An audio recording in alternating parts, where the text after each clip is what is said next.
My name is Lillian Moore. I'm 65 years old. I spent 38 years as a high school librarian, cataloging other people's stories while believing my own life was quiet, decent, and finished. 6 months after my husband died, I saw him alive at a local market. Not someone who looked like him. Not a man with the same posture or haircut. It was Ethan Moore, my husband, the man I buried. He was standing near the produce section, comparing prices on apples, wearing the same navy jacket I folded and donated after the funeral. The same way he leaned slightly to the left when he read labels. The same scar above his eyebrow from a fall 20 years ago. I stopped breathing before I realized I had. If you have ever buried someone you loved, you know this truth. Your body remembers before your mind does. My hands began to shake. My wedding ring pressed cold against my finger, heavy in a way it had not felt since the day they lowered his casket into the ground. Ethan had been declared dead 6 months earlier.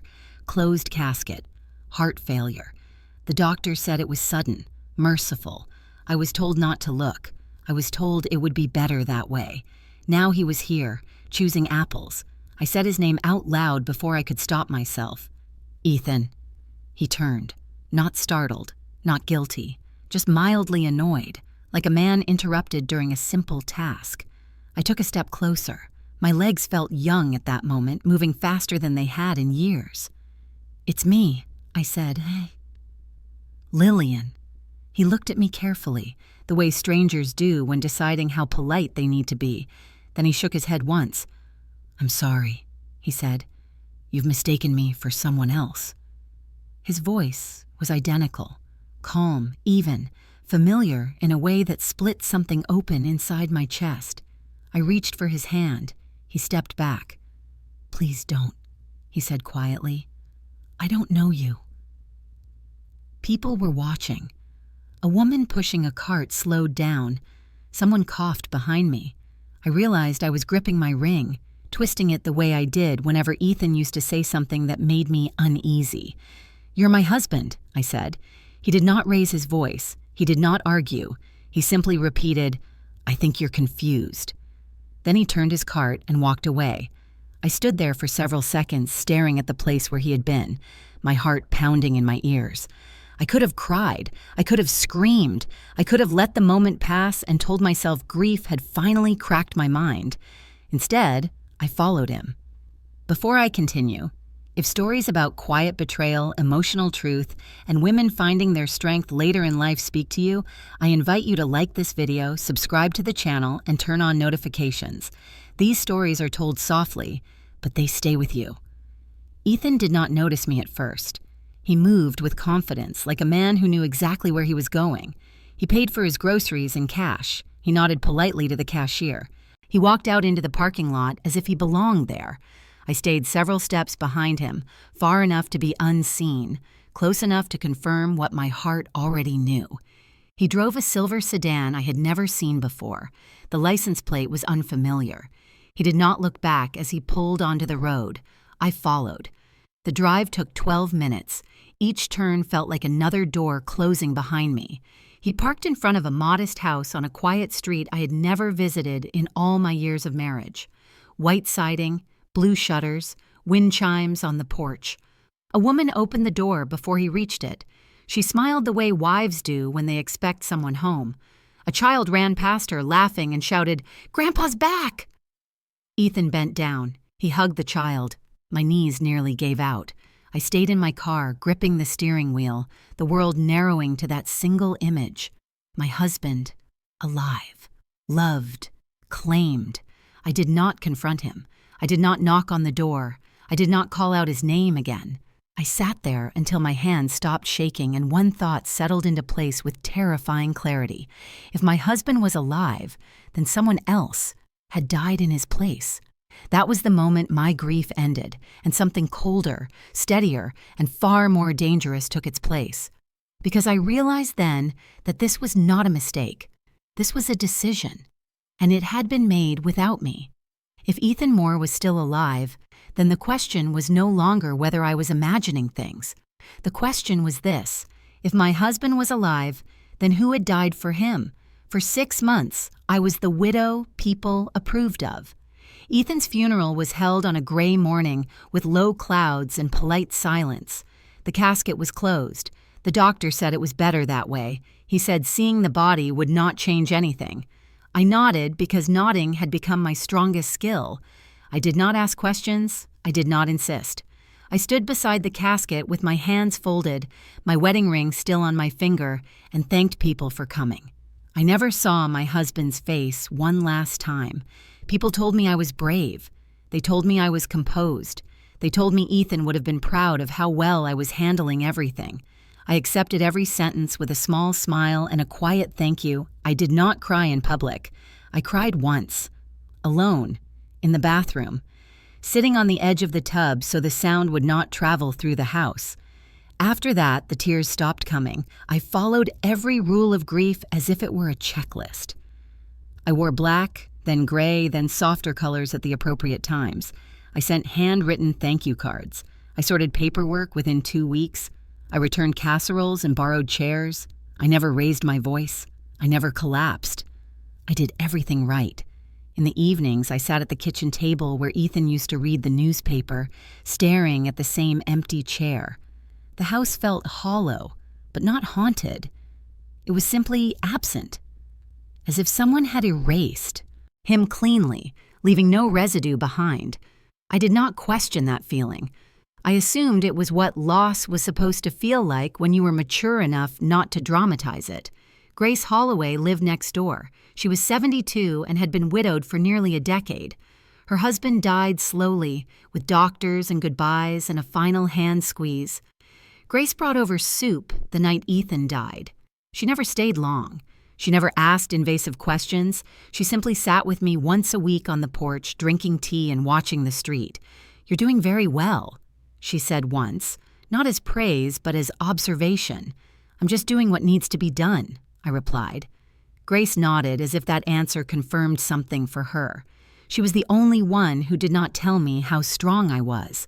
Instead, she asked practical questions. Had I slept? Had I eaten something warm? Had I checked the locks before bed? One afternoon, about a month after the funeral, I told her I sometimes felt strange for not feeling more broken. Grace looked at me for a long time before she spoke. "Sometimes the shock comes later," she said, "and sometimes it never comes at all." I did not understand what she meant then. People around me seemed relieved by my composure. My son, Daniel, called every few days. Friends from work sent messages saying how admirable I was. The unspoken message was clear. I was grieving correctly. I was not making anyone uncomfortable. At night, I took off my wedding ring, placed it beside the bed, then put it back on in the morning. It was a ritual, not a decision. The ring felt heavier than before, as if it carried the weight of a role I was still expected to play. I never once wondered if Ethan had suffered. I never replayed his final moments. The details had been sealed away for me, and I accepted that sealing as kindness. Looking back, that should have frightened me. Grace was the first to say something that unsettled the order I had built. We were standing in her kitchen, the smell of bread in the oven, when she said, almost casually, "Sometimes the dead do not leave. They just change where they stand." I laughed politely, assuming she meant memory, but she looked directly at me. "You do not feel abandoned," she said. "You feel displaced." That word stayed with me. Displaced. In those 6 months, I had been protected by appearances, by my calm, by my obedience to what a widow should look like. No one questioned anything because I did not question anything myself. I had lived a decent life. I had been a faithful wife. I had followed rules and routines and expectations, and yet standing in that market, watching my husband walk away from me as if I were a stranger, I understood something painful and necessary. A woman can live properly and still be left unprotected. The silence I had mistaken for peace was not peace at all. It was simply the absence of resistance. And once that silence broke, there would be no way to return to who I had been before. I did not follow him to confront him. I followed him to understand where my place had been erased. I parked across the street and turned off the engine. The house was ordinary in a way that felt deliberate. white siding, blue shutters, a trimmed lawn, the kind of place people choose when they want to disappear without raising suspicion. Wind chimes hung near the door, their sound soft and domestic, the sound of a life lived without interruption. Ethan walked up the front steps as if he had done it thousands of times. He did not hesitate. He did not look around. His body moved with the confidence of belonging. The door opened before he knocked. A woman stood there. She was in her late 50s, maybe a little younger than me, with carefully styled hair and the posture of someone who still expected to be seen. She smiled when she saw him, not a polite smile, a familiar one. She reached out and touched his arm as he stepped inside. Later, I would learn her name was Marianne Keller. At that moment, she was simply proof that my marriage had not ended. It had been replaced. Before the door closed, a child ran past her, laughing, his shoes flashing with small lights. "Grandpa!" he called out, his voice high and certain. Ethan laughed.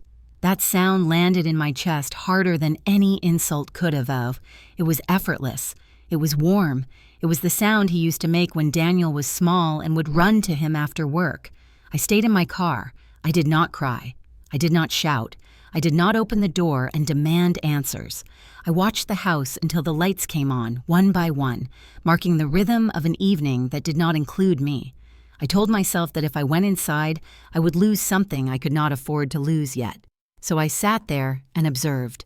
Ethan came home every weekday between 6 and 6:15. He left again at 7:30 each morning. On Sundays, the child was there by 10, sometimes earlier. Marianne drove a dark blue SUV. Ethan drove the silver sedan I had never seen before. I memorized the license plate without meaning to. My mind was suddenly very good at details. I noticed patterns the way I used to notice overdue books at the library. Quietly. Accurately, without emotion. Ethan wore different clothes here, softer ones, no tie, no stiffness. He carried grocery bags inside, the same way he used to for me, but with a different ease, as if there was no history weighing on his shoulders. I did not recognize the man he was becoming, and that frightened me more than recognizing him had. At night, when I returned to my own house, the one I had lived in for decades, I felt like a guest. Every object suddenly felt provisional.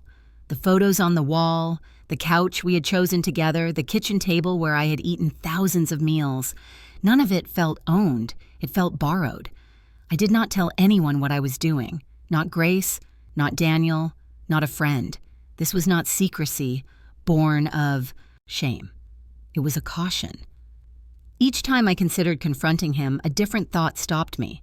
If I exposed myself too soon, I would lose the advantage of being unseen. Ethan believed I was gone, dead to his present life. That ignorance was the first thing that belonged to me alone. I began to understand something essential about power. It does not announce itself. It waits. Standing outside that house, watching life continue without me, I felt something shift. I was no longer the abandoned wife begging for truth. I was the witness, the observer, the keeper of facts no one else thought I had. Ethan had chosen silence once. Now it was my turn to decide how silence would be used. I did not knock on that door because knocking would have made me small. It would have placed me in the position of asking to be let in. Instead, I learned. I learned his schedule. I learned his roots. I learned how easily a man could step into a new life when the old one had trusted him completely. And as I sat there, night after night, watching that house glow with warmth that no longer belonged to me, I understood something that steadied my hands and quieted my heart. I did not need answers yet. I needed clarity. Silence was no longer the absence of action. It was the beginning of control. Silence gave me control, but it also gave me weight. After several nights of sitting across from that house, memorizing Ethan's routines like a student preparing for an exam, I realized I could not carry this alone forever. Not because I needed comfort, but because I needed to test reality against someone who had shared my life. Daniel Moore, my only child, was 38 now. He was the kind of man people described as steady, practical, reasonable. He worked in finance, spoke in calm sentences, and had learned long ago how to sound compassionate while staying untouched by emotion. I called him on a Wednesday afternoon when I knew he would be between meetings and least likely to rush me off the phone. "Hi, Mom," he said, warm enough to pass as caring. "Are you okay?" I looked at my kitchen table, the same table where I used to pack Daniel's lunches, where Ethan used to read the paper, where I had sat in the quiet for 6 months trying to behave like grief had an instruction manual. My wedding ring pressed against the wood as I rested my hand there. "I need to tell you something," I said. My voice surprised me. It was steady, not frantic. Daniel went quiet the way people do when they are preparing to manage someone. "What is it?" I chose my words carefully because the truth was too sharp to hand over all at once. "I was at the market," I said, "and I saw someone who looked like Dad." The line landed between us. I expected a gasp or at least a pause heavy with disbelief. Instead, Daniel exhaled slowly, like a man hearing something inconvenient but familiar. "Mom," he said gently, "that's not possible." "I know what I saw," I replied. "I'm not saying it was him. I'm saying it was someone who looked exactly like him." Daniel's voice softened further, like a blanket being placed over a problem. "Grief does that," he said. "Your mind fills in gaps. It's normal." "It wasn't a memory," I said. He spoke to me. There it was, the smallest piece of the truth, offered carefully, like placing a fragile object on a table. Daniel did not raise his voice.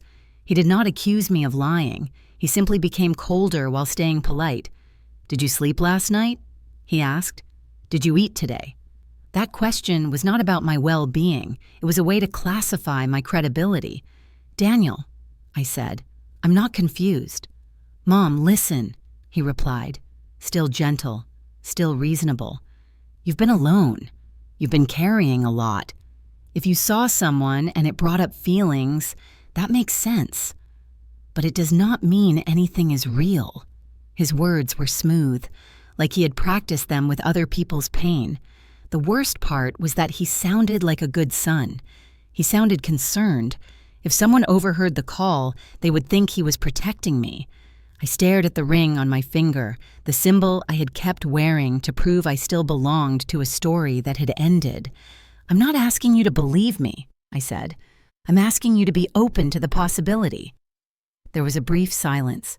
Then Daniel's voice changed, only slightly, but enough for me to hear the steel under the softness. "Mom," he said, "you've heard enough. Do not dig this up." The sentence was calm, but it hit like a hand on my shoulder, pushing me back into place. I felt my throat tighten, not with sadness, but with something sharper. "Why not?" I asked. "Because it will destroy you," he said quickly. "Because you need to move forward, because chasing ghosts is not healthy." Every reason sounded logical, every reason sounded like love. But beneath the logic was a boundary, and it was not the kind a son sets to protect his mother from harm. It was the kind he sets to protect something else. "I'm not chasing anything," I said. "I'm trying to understand." "Understanding will not bring him back," Daniel replied. "And even if you think you saw him, what would it change? You want to relive the funeral. You want to open wounds. You want to risk your peace." Peace. The word tasted strange. What I had lived in for 6 months was not peaceful. It was compliance. I realized then that Daniel was not asking what I needed. He was deciding what I was allowed to know. He was choosing the version of reality I should accept because it was easier for everyone else.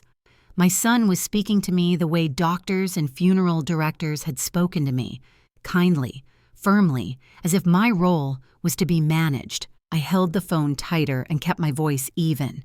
"Daniel," I said, "do you think I have the right to know the truth about my own life?" He paused, and in that pause, I heard something I had not heard in his voice since he was a boy. Fear, quickly buried. "Mom," he said, "please, let it go." When we hung up, the kitchen felt colder than before. I sat there for a long time, hearing his words repeat in my mind, not as comfort, but as a warning. The moral question was suddenly unavoidable, and it was not just about Ethan. It was about my son. Does a child have the right to decide what their mother can handle and what she is permitted to know? After I hung up with Daniel, I sat at my kitchen table and listened to the quiet settle back into the house. His words stayed with me, not as comfort, but as a lid being pressed down. Let it go. Do not dig this up. It sounded protective on the surface, the way people speak when they want to appear kind. But underneath, it carried a different message. You are not in charge of what you know. You are not in charge of what you remember. I stared at my hand, at the wedding ring still on my finger, and for the first time in 6 months, I wondered whether the ring had been a symbol of love or simply proof of how long I had agreed to disappear inside my own marriage. I stood up and walked to the hallway closet where I kept the boxes no one wants to open until they have to. The ones labeled taxes, insurance, estate, household records. I did not pull out legal documents first.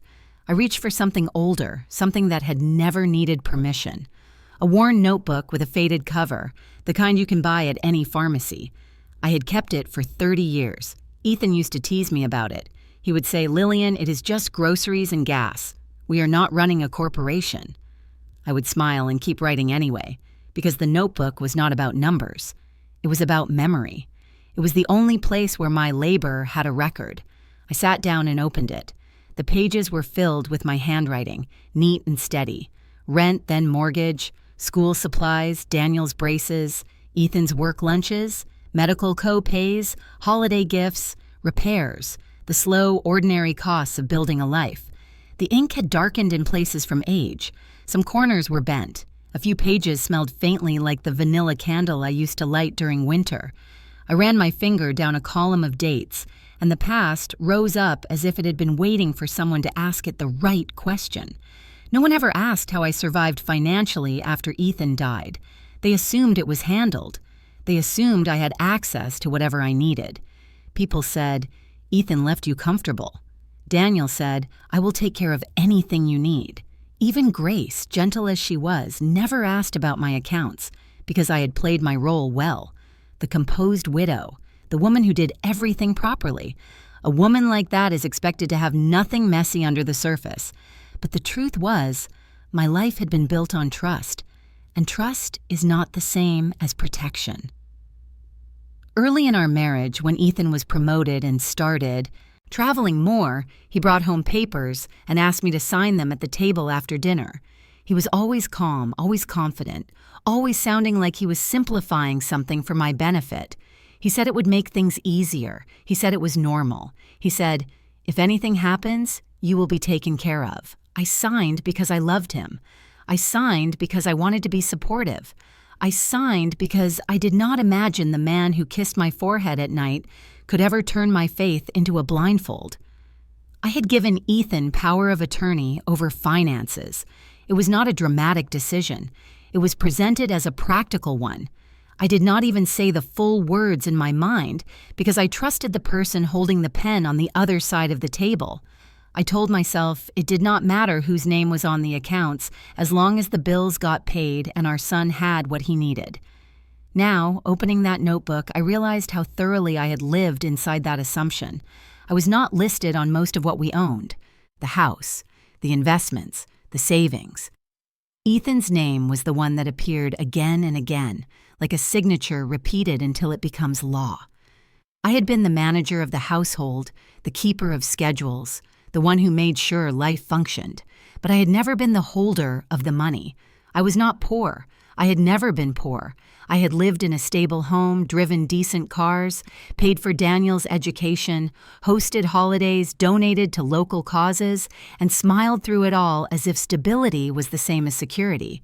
Yet I was sitting here, a widow on paper, with an old notebook in my hands like it was the only proof that I had participated in my own life. I closed the notebook gently and rested my palm on the cover. My wedding ring pressed against it, metal against paper, symbol against record. Daniel had told me to let it go. He had spoken as if I were fragile, but the truth was, I was not fragile. I had simply been trained to be quiet. I whispered the sentence that rose out of me like a confession and a correction at the same time. I am not poor. I have just never held money. And in that moment, I understood what Ethan had stolen from me was not only a marriage. He had stolen my right to stand in my own name. I did not go looking for proof. I went looking for context. There is a difference, and it matters. Proof demands confrontation. Context allows you to see the shape of a truth without touching its sharpest edges. After I closed the notebook and understood how completely my life had been organized around trust, I realized there was one person who might know something without turning my questions into accusations. His name was Harold Finch. He was 67, a retired accountant, and an old friend of Ethan's from long before we were married. They used to meet for lunch twice a year, always on weekdays, always without me. I had never found that strange. Men of their generation did not explain friendships. They simply had them. I called Harold on a Tuesday morning.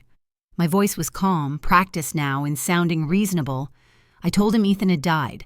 I told him I was sorting through old matters. I asked if he would meet me for coffee. He agreed without hesitation, which told me more than his words ever could. We met at a quiet diner near the edge of town. Harold looked thinner than I remembered, his hair fully gray now, his posture slightly stooped. He smiled when he saw me, but it was not a smile of surprise. It was a smile of recognition, as if he had been waiting for this moment without knowing when it would arrive. We spoke first about small things, retirement, weather. The town is changing. He asked about Daniel. I answered politely. The coffee cooled between us. Then I placed my hands flat on the table and said Ethan's name. Harold's eyes flicked to my wedding ring, then back to my face. I saw him, I said evenly. Alive. Harold did not laugh. He did not tell me I was mistaken. He did not suggest grief. He inhaled slowly, like a man choosing words from a limited supply. I was afraid you might, he said. That sentence shifted the room, not with drama, but with weight. I did not ask him how. I did not ask him when. I let silence do what it does best. Harold looked down at his hands, at the veins standing out beneath thin skin. A few years ago, he said, Ethan asked me some questions. He paused. Not directly. He never did anything directly. Harold glanced at me again, measuring how much he should say. He asked about starting over, about what it takes for a man to disappear without leaving chaos behind. I felt my pulse slow, not race. The shock had already passed. What remained was clarity. I told him I could not help with anything illegal, Harold continued, and I did not. His voice was firm, almost defensive. I retired clean. I do not cross lines. I am not asking you to, I said. I am asking you what he wanted. Harold nodded. He wanted distance without consequence. He wanted to live without explaining. He wanted to keep what he had built and copy it somewhere else. The words landed quietly, but they rearranged everything I thought I knew about my marriage. Ethan had not been escaping. He had been duplicating. He asked about names, Harold said, not how to steal one, just what it means to have another, how systems recognize identity, what gets noticed, what does not. I waited. Harold was careful not to step into specifics. He spoke like a man who understood that the absence of detail was a kind of protection for both of us. I told him something then, Harold said, something I thought might slow him down. He met my eyes. I told him that leaving a family is one thing, copying it is another. He shook his head once, not in judgment, but in resignation. Some people do not abandon their families, he said. They replicate them. There it was, the sentence. That explained the house with blue shutters.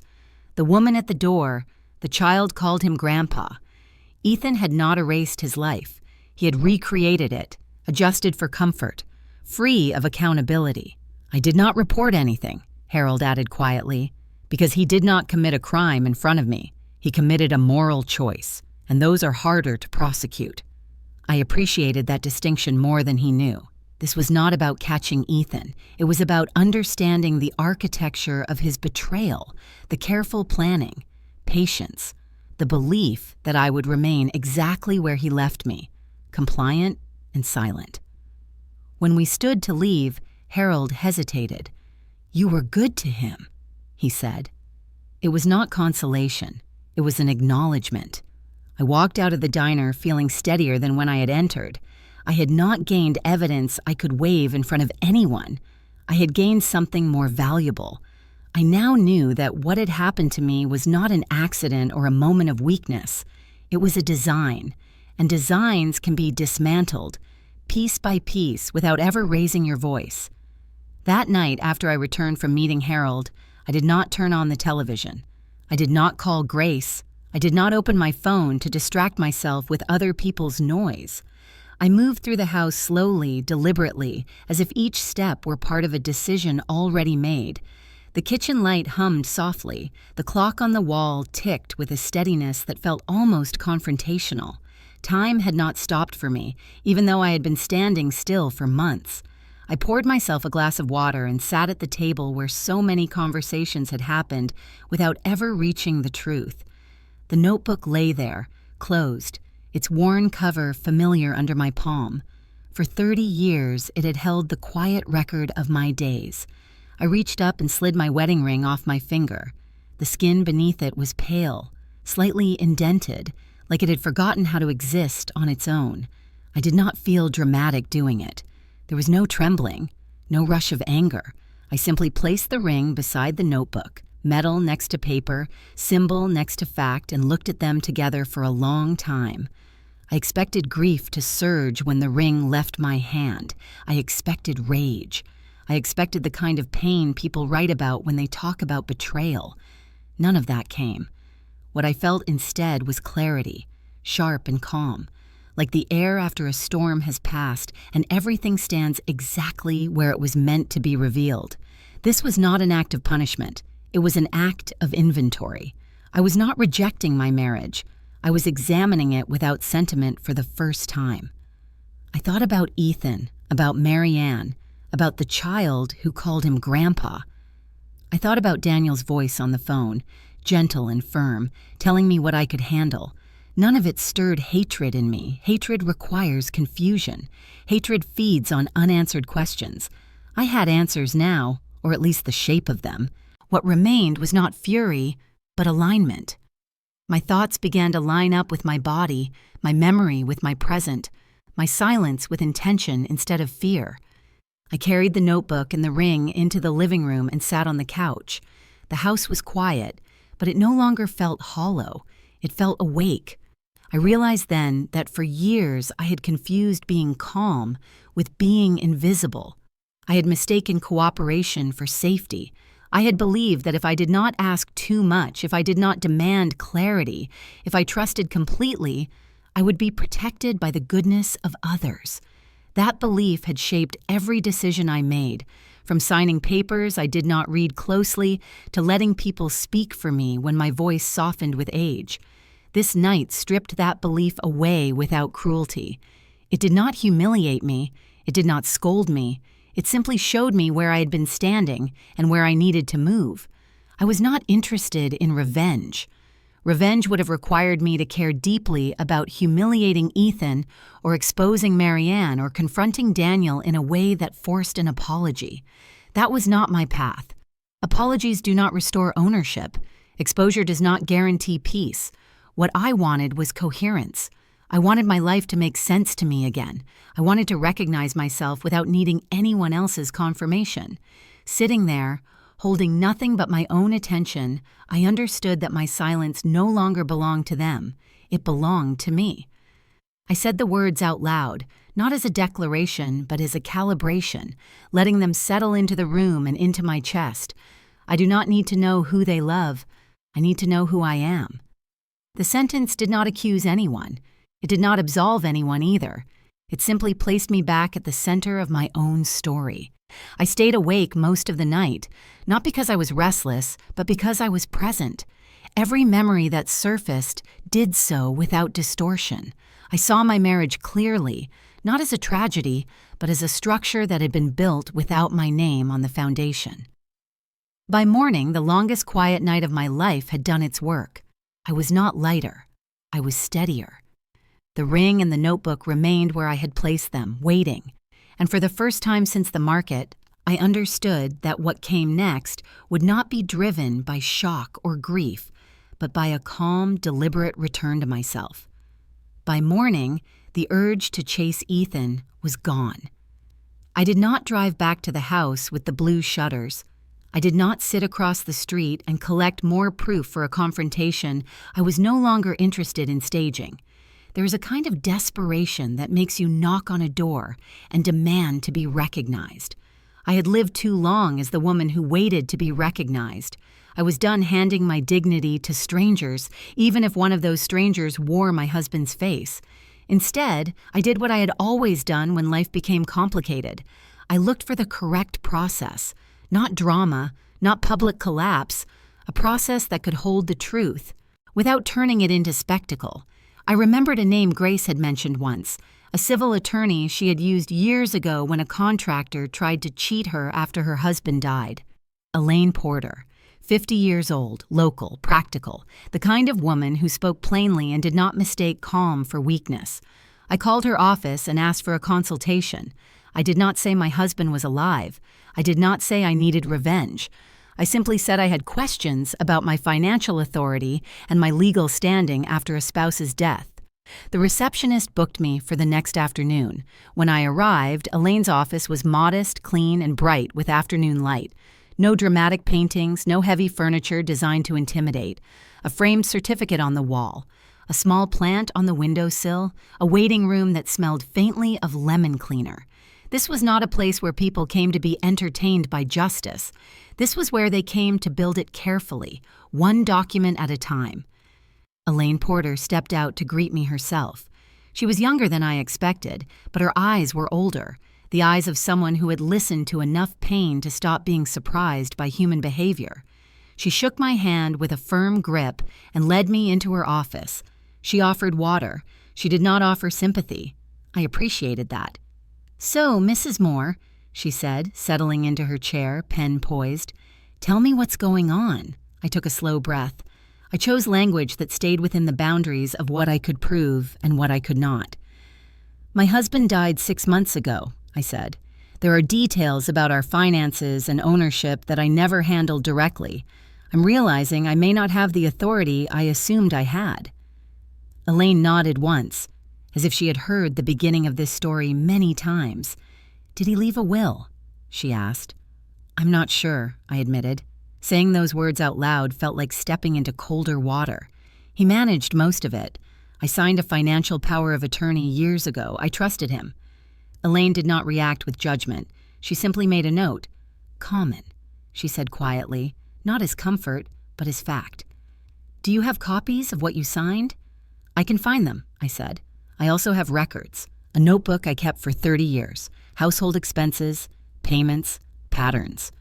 Her gaze lifted briefly at that, not impressed, but attentive. "Records matter," she said, "even informal ones." I hesitated, then added the smallest edge of the larger truth. "There may be inconsistencies," I said, "things that do not align with what I was told about his death." Elaine's pen stopped. She leaned back slightly and studied my face. At that moment, I realized she was not evaluating whether I sounded emotional. She was evaluating whether I sounded coherent, whether I was grounded. "Mrs. Moore," she said, "I'm going to ask you something directly." I nodded. She spoke carefully. "What outcome are you seeking?" The question startled me, not because it was aggressive, but because it was honest. I had spent months being spoken to as if the goal was always the same: accept, grieve properly, move on. Elaine was asking me to name what I wanted, as if my desire mattered. "I want the truth," I said, automatically. Elaine's eyes stayed on mine. "Truth is not always the same as resolution," she replied. "Sometimes people get the truth and lose peace. Sometimes they choose peace and live with unanswered questions." She paused, then asked the line that landed like a hinge turning. "Do you want justice, or do you want quiet?" I felt my throat tighten, not with tears, but with recognition. This was the debate no one had offered me before. Daniel had told me what I should want. Ethan had assumed I would accept what I was given. Even I had assumed that if I found the truth, the rest would follow naturally. Elaine was telling me that I had a choice, and choices have costs. I looked down at my hands in my lap, at the pale indentation where my ring had been. "I don't want chaos," I said slowly.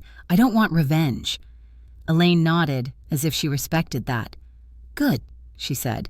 "Then we start with what is clean and controllable. Your authority, your accounts, your name. We build your foundation first. Whatever else is true, you will not be powerless." When I left her office, I did not feel victorious. I felt something better. I felt positioned. I had not chased Ethan. I had not knocked on anyone's door. I had taken my questions to someone who dealt in structure, not spectacle. And as I walked to my car, I understood that the power reversal had already begun. Not in public, not loudly, but in the quiet decision to stop begging for truth and start building my own protection. The confirmation did not come with drama. It arrived quietly, the way the most devastating truths often do, wrapped in something ordinary. Elaine had asked me to gather bank statements, old records, anything that showed patterns. I sat at my computer one afternoon, moving carefully through accounts I had rarely looked at directly. The numbers no longer frightened me. They instructed me. Dates, amounts, destinations. Then I saw Daniel's name. Not once, not twice. Repeated. Small transfers at first, spaced out, then larger ones, regular enough to suggest planning. The description lines were neutral, almost polite. Family support, reimbursement, temporary assistance. Nothing about them looked criminal. Everything about them looked intentional. I did not feel shocked. Shock belongs to people who still expect to be spared. What I felt was a tightening, low and steady, as if something inside me had finally found its shape. Daniel had not simply told me to let it go. He had been part of what I was being asked to let go of. I asked him to meet me the next day. I did not explain why. He chose a cafe near his office. Glass and light and polite noise. He hugged me briefly when I arrived, the way adults do when affection has become a formality. We ordered coffee. We sat. I placed my purse on the chair beside me, not on the floor. I wanted nothing out of my hands except the truth. "Mom," Daniel said, "you sounded serious on the phone." "I was," I replied. My voice did not shake. I noticed that first. "I've been reviewing financial records." He nodded, careful. "That makes sense. It's a lot to sort through." "Yes," I said, "it is." I took out a single printed page. I did not slide it across the table. I held it lightly. "I found these transfers," I said, "from you." His eyes dropped to the paper. He did not reach for it. He did not ask what they were. He already knew. The silence stretched, but it was not empty. It was crowded with things he had assumed would never need words. "They were temporary," he said finally. "Dad needed help." I did not correct him. I did not say my father is dead. I let him hear himself say it. "How long?" I asked. Daniel's jaw tightened. "It wasn't like that." "That was not my question," I said. He inhaled sharply, the first sign of strain. "Before," he admitted. "Before everything happened." "Before the funeral," I clarified. He nodded once.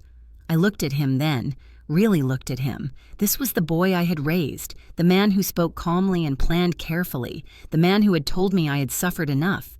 I felt no desire to shout. Shouting would have given him something to push against. Instead, I spoke evenly, each word placed with intention. "So when you told me to stop digging," I said, "you were not worried about my health. You were worried about exposure." "That's not fair," he said quickly. "I was trying to protect you." "From what?" I asked. "From knowing that my husband was alive, or from knowing that my son helped him leave?" The color drained from his face. Not guilt, fear, the fear of a structure cracking. "Mom," he said, lowering his voice, "please, you don't understand the situation." I nodded. "You're right," I said. "I understand it now." People around us laughed. Cups clinked. The cafe continued as if nothing of consequence were happening. I felt oddly grateful for that. It reminded me that my life did not need to collapse just because the truth had arrived. "I didn't want to hurt you," Daniel said. "I thought it would be easier if you believed he was gone." For who? I asked. He did not answer. I folded the paper and placed it back into my purse. I'm not here to accuse you, I said. I'm here to tell you that I see you. That was when his composure finally broke. His hands trembled slightly around his cup. What are you going to do? He asked. The question was not about reconciliation. It was about consequences. I stood up. I did not raise my voice. I did not threaten. I'm going to take care of myself, I said, something I should have done a long time ago. Mom, he said, standing too quickly, we can talk about this. We just did, I replied. I walked out of the cafe without waiting for his response. Behind me, I felt his fear like a presence, heavy and unfamiliar. For the first time, the power dynamic between us had shifted. I was no longer the mother waiting to be reassured. I was the woman who knew. Outside, the air felt cooler. I paused for a moment, not to cry, but to ask myself the question that now stood at the center of everything. Could I forgive my son and still respect myself? Or would forgiveness, offered too quickly, simply become another way of erasing my own dignity? I did not answer it yet. Some questions need space to tell you who you are. After I left the cafe, I did not feel the urge to confront anyone else. Not Ethan, not Marianne, not even Daniel. Confrontation would have turned this into a performance, and I was no longer interested in being watched. What I wanted was alignment, quiet, structure. I wanted my life to rest on something solid again. That is how I knew I was ready to act, not react. I returned to Elaine's office 2 days later with a folder under my arm. Inside it were copies of documents I had signed years ago, bank statements, and the notebook I had kept for 3 decades.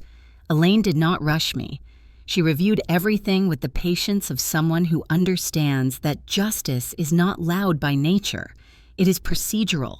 It moves forward in inches, not leaps. The first step, she said, is restoring your authority. We began with the power of attorney. Elaine explained my options carefully, without drama or threat. I listened.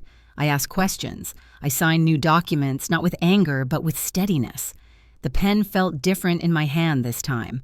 Heavier, honest. When I finished, Elaine placed the papers in a file and closed it with a soft click. That authority is yours again, she said. Next came the accounts.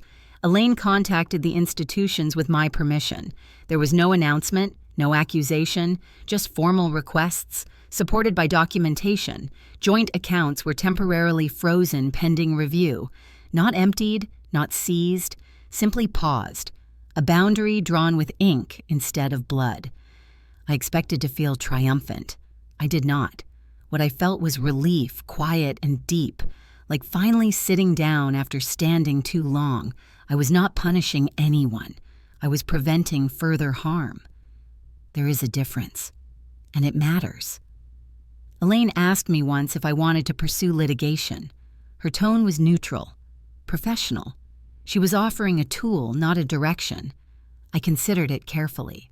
Lawsuits demand attention. They invite noise.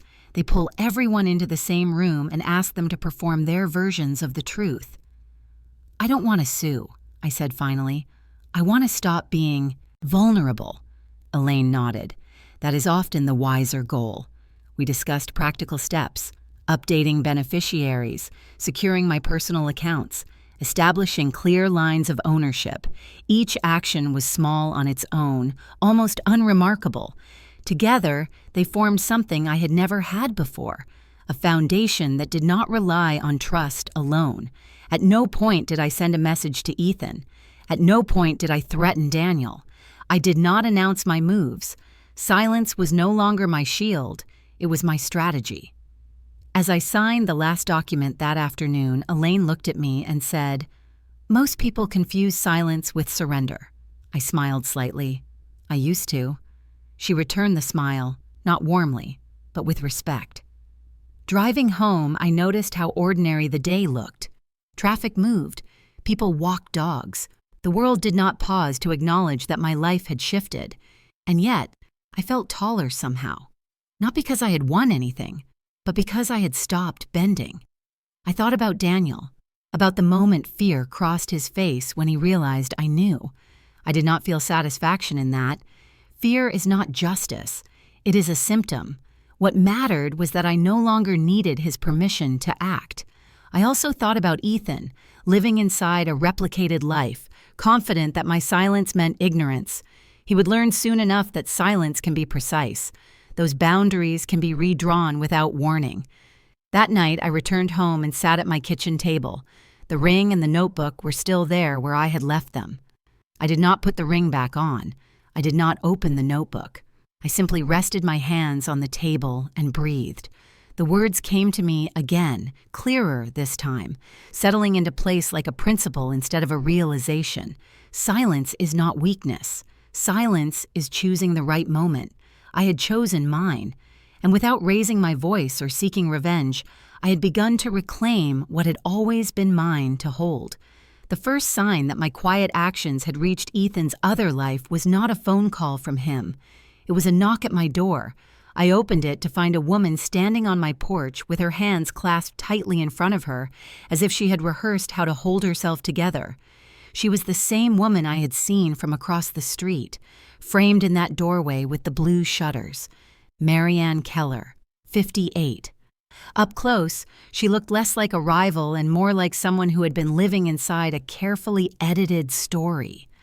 "I'm sorry to come here," she said before I could speak. Her voice was controlled, but her eyes were unsettled. "My name is Marianne." I did not invite her in right away, not as punishment, as protection. I kept the door half open, my body grounded, my tone neutral. "I know who you are," I said. She flinched slightly, as if the simplicity of my words removed the last illusion she had been holding. "I didn't know where else to go," she said. "Things are happening. Accounts. Cards. He's acting like it's a misunderstanding, but I can tell it's not." So she knew something had shifted. She did not say Ethan's name.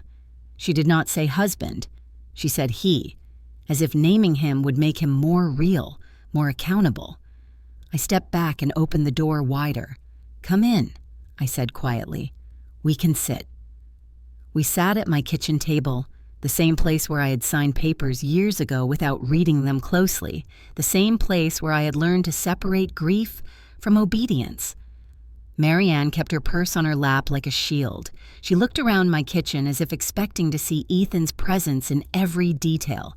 There was a pause where neither of us spoke, not because we were waiting for the other to break, but because we were both trying to understand what kind of moment this was going to be. "I didn't come to fight," she said finally. "I'm not here to defend myself. I'm not interested in fighting," I replied. My voice surprised even me with how calm it was. "I'm interested in the truth." Marianne swallowed. "He told me he was widowed," she said. "He said his wife died years ago. He said he was raising his son's child sometimes, helping out. He talked about family the way good men do, with responsibility, with regret. He never spoke like a man who had done something cruel." I watched her face as she spoke, looking for malice. I found none. What I saw was the particular strain of a woman who realizes the life she built was constructed on missing information. She was not gloating. She was not triumphant. She was afraid. "I saw him at the market," I said, not accusing, just stating. "He told me I had mistaken him for someone else." Marianne closed her eyes for a brief moment, as if she could feel that scene without having been there. "That sounds like him," she whispered. "He can make anything sound reasonable if he says it slowly enough." The room settled into a different kind of quiet, not hostile. Humans. "I have a grandson," Marianne said, then corrected herself with a small, pained laugh. "I have a boy who calls him Grandpa. He loves him. Ethan has been steady with him, present." I thought that meant something. "It does mean something," I said. "It means he knows how to perform stability." Marianne looked up sharply, then softened again. "I didn't know," she repeated, quieter this time. "I swear I didn't." I believed her. Not because I needed to, because the truth of Ethan's pattern was already clear. He did not leave chaos behind. He copied the parts he liked and removed the parts that required accountability. He made two women hold two versions of the same man without letting either of us compare notes. Marianne's hands trembled slightly on her purse strap. "What do you want?" she asked. "From him? From me?" I took a slow breath. "I'm not here to punish you," I said. "I'm not even here to punish him. I'm here to stop losing myself in other people's decisions." Her eyes filled, but she did not let tears fall. She nodded as if that sentence gave her permission to feel her own pain without needing to justify it. Then Marianne said the one thing that cut through the situation with honesty instead of drama. "We both loved the same man," she said, voice shaking but clear, "but we did not love the same truth." The words sat between us like a bridge.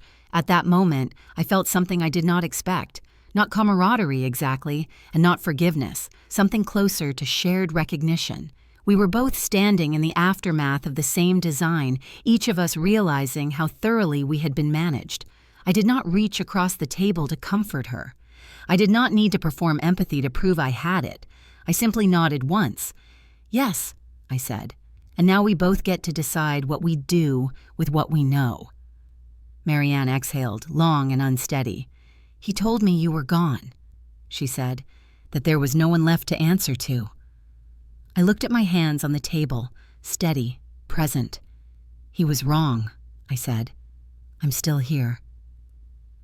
And for the first time since the market, I felt a small, unexpected opening inside my chest. Not hope in Ethan, not hope in Daniel. Hope for something quieter, the possibility that women do not have to turn on each other to survive a man's deception.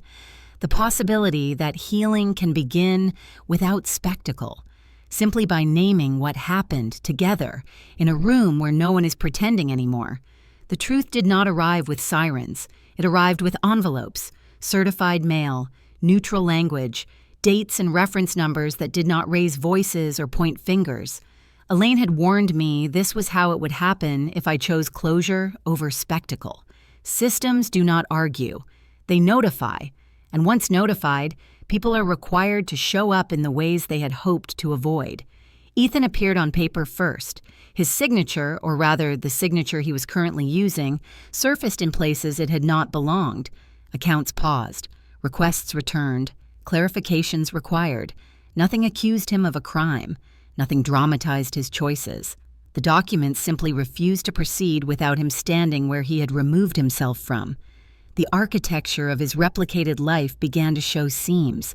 Elaine called me one afternoon. "He's asking to resolve matters," she said, formally.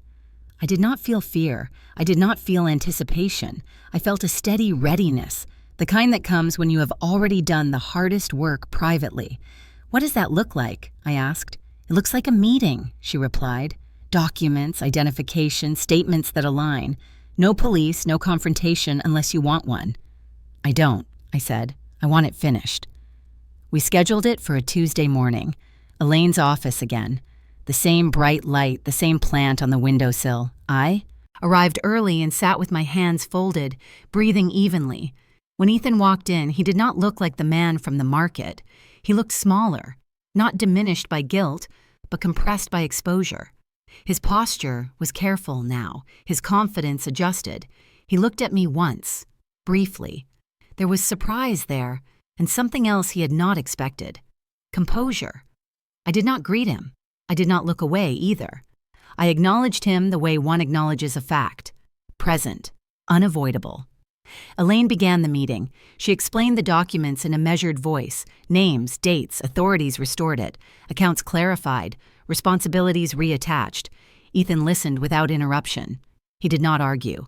He did not show remorse. He nodded at appropriate intervals, as if he were finally learning the cost of silence used incorrectly. At one point, he cleared his throat. "Lillian," he said softly, as if softness could reopen a door. I did not respond immediately. Not to punish him, to set a boundary. Elaine continued speaking. When she finished, she looked at me, giving me space, not expectation.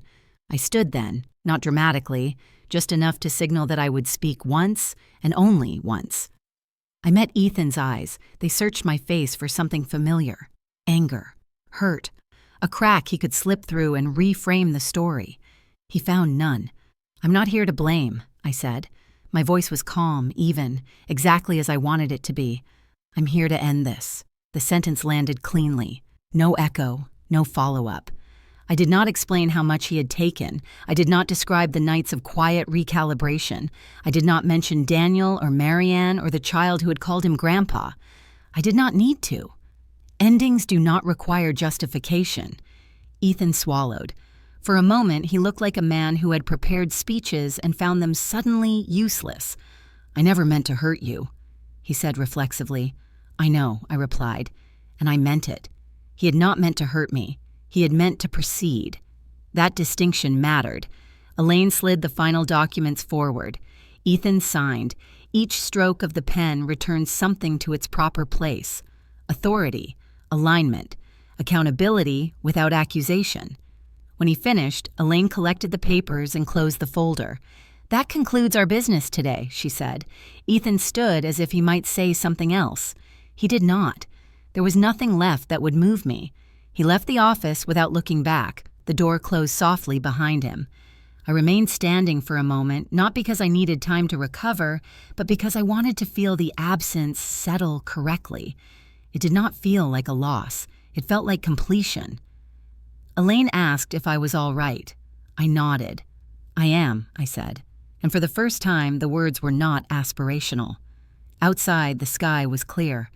I walked to my car and sat for a moment with my hands on the steering wheel, noticing how ordinary everything felt. Closure does not announce itself. It blends back into life quietly, like something that was always supposed to be there. I drove home knowing something important had shifted, not just legally, but internally. The truth had been named, not shouted. It had been placed where it belonged, in records and resolutions, not in arguments. I had not come to punish. I had come to finish, and I had done exactly that. When Ethan left Elaine's office and the door closed behind him, I expected to feel something dramatic, a rush of victory or a collapse of grief. Instead, I felt quiet, not empty, quiet, finished quiet. The kind that comes when a room has been cleaned and the air finally moves the way it is supposed to. I drove home, made tea, and sat at my kitchen table without reaching for my ring or my notebook. I did not need symbols that day. I needed space. Over the next weeks, my life began to adjust in small, steady ways, not because someone returned what they had taken, but because I stopped building my days around what I had lost. The first real change was the house. It had been our house for decades, and yet once I could see my life clearly, the walls felt heavy with other people's expectations. Every corner held a version of me that had learned to shrink. The careful wife, the agreeable mother, the woman who did not ask too many questions. Elaine did not tell me to sell. Grace did not push. The decision came from a quiet place inside me that had finally learned to trust itself. I listed the house in early spring. When the realtor asked me what I wanted from the sale, I surprised myself by answering honestly. "I want it to be clean," I said. "I want it to be mine again, even if I'm leaving it." The house sold faster than I expected, not because it was perfect, but because it was familiar. People love familiarity. They just do not always love the price it costs the person who maintains it. I bought a small apartment across town, 2 bedrooms, one of which I turned into a reading room, sunlight in the mornings, a little balcony that overlooked a courtyard with a few young trees trying their best. It was not impressive. It was not the kind of place that makes other people jealous. That was exactly why I chose it. I was done living inside a display case. I wanted a life that fit my actual hands. On the day I moved in, I carried 1 box at a time, slowly, feeling the difference between being helped and being handled. Grace arrived with a bag of muffins and her familiar, steady presence. She walked through my new place without critique, then sat on the balcony chair as if she had always belonged there. "This feels like you," she said. Her voice held no pity, only recognition. I placed a small plant near the window.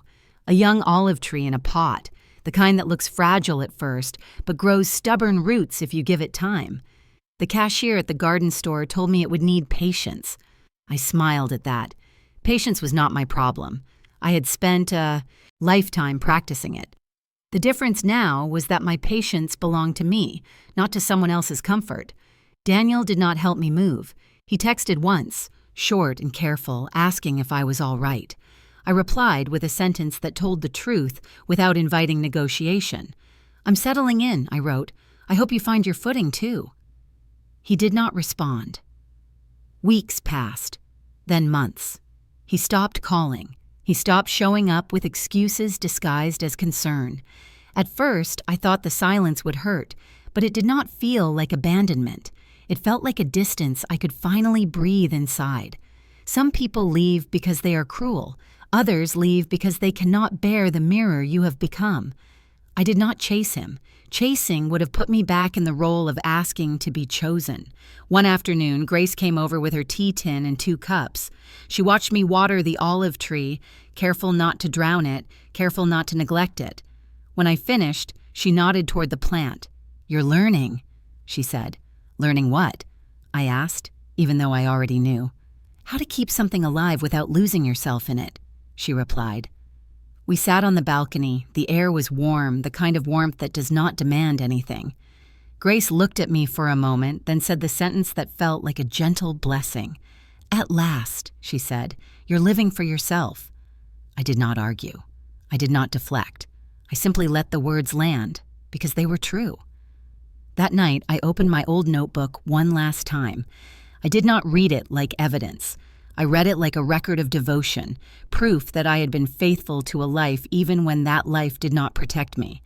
Then I closed it and placed it on the shelf in my new reading room, not as a weapon, not as a wound, but as a chapter that was finished. I looked at my bare hand where the ring used to be. The indentation had started to fade. I whispered the final truth, the one that explained everything without bitterness. I did not lose my family. I just stopped being the background for them. In the weeks that followed, I built small rituals that belonged only to me. Morning tea, balcony air, a book open to the middle because I no longer felt the need to start where others said I should. The olive tree slowly adjusted to its new home, leaves turning toward the light. I did the same. If you have ever been treated like the obvious one, the dependable one, the person who will always absorb the cost, I want you to hear this. It is never too late to return to yourself. And you do not have to do it loudly for it to be real. If you have ever been taken for granted, leave a comment. Tell me where you're watching from and what part of your life you are reclaiming. You are not alone.